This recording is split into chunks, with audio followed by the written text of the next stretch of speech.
కోట్లు ఖర్చు పెట్టి తీస్తున్న సినిమాల్ని పైరసీ భూతం వెంటాడుతోంది. లేటెస్ట్ గా రిలీజ్ అయిన power star Pawan Kalyan movie Katamarayudu అప్పుడే ఫేస్బుక్ లో ప్రత్యక్షమైంది.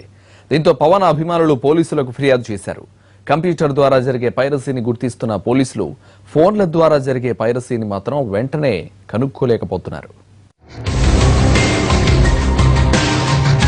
కొత్త సినిమా విడుదలైన కొన్ని గంటల్లోనే కేటగాళ్లు థియేటర్లోకి ఆండ్రాయిడ్ ఫోన్లను తీసుకెళ్లి వాటితో రికార్డ్ చేసి సినిమాల్ని పైరసీ చేస్తున్నారు.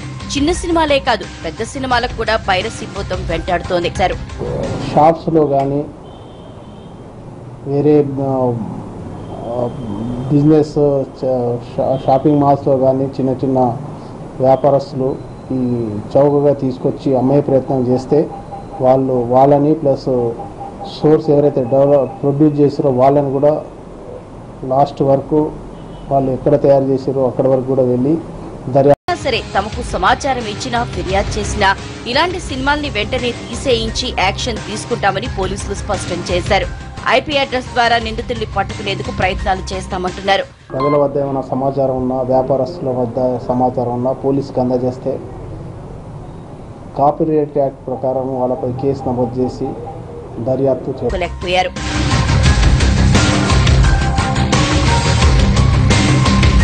కరీంనగర్ లో కొందరు కాటమరాయుడు సినిమా పైరసీకి పాల్పడ్డారు.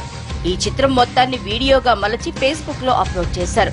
ఇప్పటికే కాటమరాయుడు వీడియో సోషల్ మీడియాలో వైరల్ గా మారింది. ఈ విషయాన్ని తెలుసుకున్న పవన్ కళ్యాణ్ అభిమానులు కరీంనగర్ 1 టౌన్ పోలీస్ స్టేషన్ లో ఫిర్యాదు చేశారు.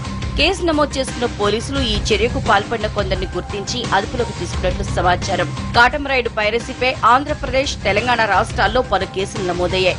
పైరసీ అరికట్టడంలో ఫ్యాన్స్ సహకారం అందించాలని కోరుతున్నారు పోలీసులు.